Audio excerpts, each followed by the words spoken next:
What's going on, Vibers? It's your boy Kai, and we're back with another episode of the Vibe with Kai podcast, where we're going to talk a little bit about something that I experienced for the first time recently. Today, we are diving in, yes, quite literally, I guess, into Disney's The Little Mermaid. Why are we doing this? You're asking. Well, believe it or not, I watched it for the very first time recently, like the animated version, and I was blown away by how much it speaks to topics like depression, anxiety, identity, like things that I talk about all the time.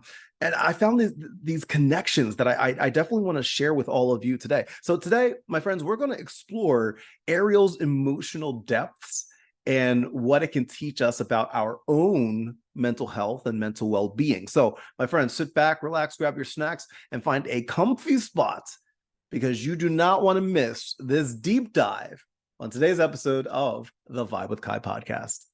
Vibers, guess what I did last night? I finally watched the animated version of The Little Mermaid, my very first time. I know, I'm very late to the party. I'm very late. I was familiar with the story and even like the catchy songs, right? Like, because who doesn't know like Under the Sea, right? Like, I don't want to sing the whole thing because I don't want Disney to sue me. But but like, who doesn't know that song? But like, everybody knows that. But I never actually sat down and watched the animated movie like from beginning to end. And I gotta tell you, I loved it. I loved it. I liked it way more than I thought I was going to like it. And I'm already gearing up to watch the live action version because I haven't seen that either. So I'm super excited for that. Now, here's the twist. I noticed something fascinating. The film, The Little Mermaid, it's like a treasure trove of psychological nuggets. So that's what we're going to talk about today. We're going to dive into Ariel's world and explore how The Little Mermaid connects to mental health topics like depression, anxiety, ADHD, introversion. We're going to be talking about all of that. So, where do we start? Is The Little Mermaid really about finding your identity? Well, firstly, let's talk about identity, right? Ariel longs for something more than her underwater kingdom, much like how we sometimes yearn for a world that we're not a part of.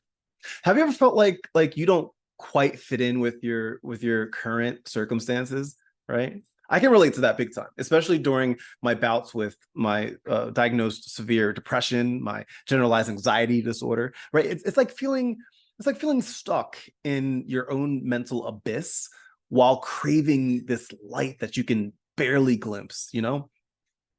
The psychological term for that is a thing called social identity theory, which pretty much says that our sense of self is deeply tied to the groups that we belong to. Ariel wasn't just rebelling against her dad, she was venturing out to find a place where she felt more like herself. But why was Ariel so eager to change? Ariel's yearning for the human world it's not just about teenage rebellion. She's drawn to the potential for personal growth, something that we can all relate to, right? How many times have you wished for something new, right? Something different that would just change your life. I used to be so obsessed with becoming normal, right? Quote normal. I'd be so obsessed with that I would try to mask everything. I would mask my ADHD, my depression, my anxiety. I would mask all of it because I wanted to come off as normal. But like Ariel, I learned that even if you change your surroundings, your essence remains the same. And that's not a bad thing. It's not a bad thing. So let's talk about self-expression. How important is self-expression, really? So Ariel gives up her voice for legs, right? It seems a little drastic, right? It seems a little much. But let's break that down for a second. Our voice, both literally and metaphorically, is our main tool for self-expression. How many times have you felt like you can't fully express yourself because of societal norms or even mental health issues or things that you struggle with? For me, generalized anxiety disorder, it often becomes a barrier to saying what's on my mind, it feels like, you know? Ariel she shows us that sometimes we have to get creative in order to express ourselves, right? Like when she loses her voice and she's with Prince Eric. That's his name, right? I think it's Prince Eric. When she's with him, she has to use nonverbal communication, right? Because she can't talk. So she's smiling, nodding. She plays this intense bout of charades, right? Obviously with the help of her companions and like Sebastian and Flounder and stuff. Um, but I find that she got so creative, and like and we have to get creative with that as well. Which leads me to the next point, which is talking about resilience. You know what I'm saying? Losing your primary means of communication, it sounds like an absolute nightmare, right? But Ariel doesn't let that keep her down. It's an incredible lesson of resilience, of adaptability, of good old just grit. Life will throw curveballs at you, or in Ariel's case, dingle hoppers, right? So how you choose to adapt makes all the difference. Remember that time when I shared my struggles? I mean, I do it all the time, but like, when I'm talking about my depression, right? And a lot of you will respond with your stories about depression, or I talk about my anxiety, and a lot of you will respond with your stories of anxiety. Same thing with ADHD, introversion. It's this like really powerful moment of bouncing back that I get in all of those stories.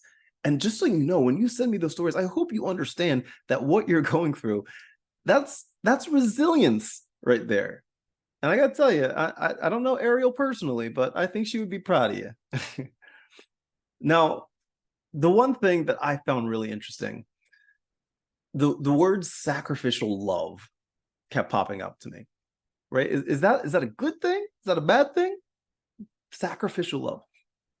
Ariel gives up her life under the sea for Prince Eric and faces serious challenges on land, right?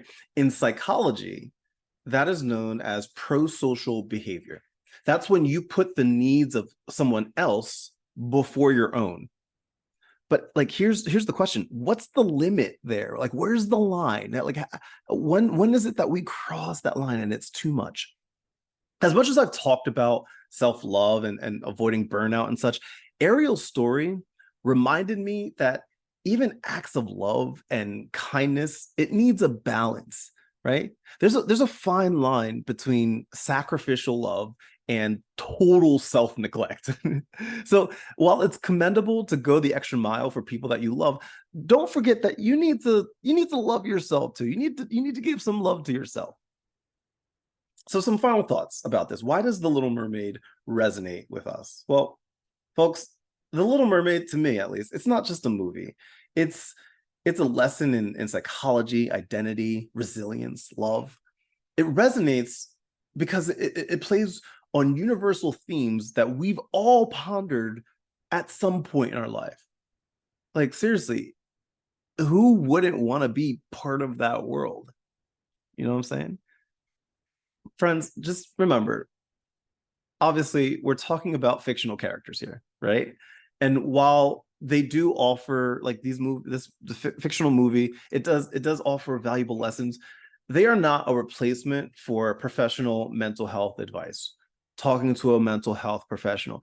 Ariel, she may have her happy ending, but if you are struggling with your mental health, it's crucial that you seek help from a qualified professional. So with that said, my friends, I think it's time for you to rewatch The Little Mermaid. But like, rewatch it with all of these thoughts in mind, all of the things that I just talked over with you, right? Rewatch it. Let me know what you think. Shoot me a message and be like, hey, Kai, rewatch the movie. These with what you said in my mind as I'm watching it. It's only an hour and a half. Just do it. Let me know what you think. I want to hear from you. With that said, my friends, hey, listen, thank you so much for hanging out with me today. I really do appreciate it. Thank you so much for listening. You're amazing. I'll be back soon with another episode. Once again, my friends, as always, much love, good vibes, and I'll talk to you later. Bye.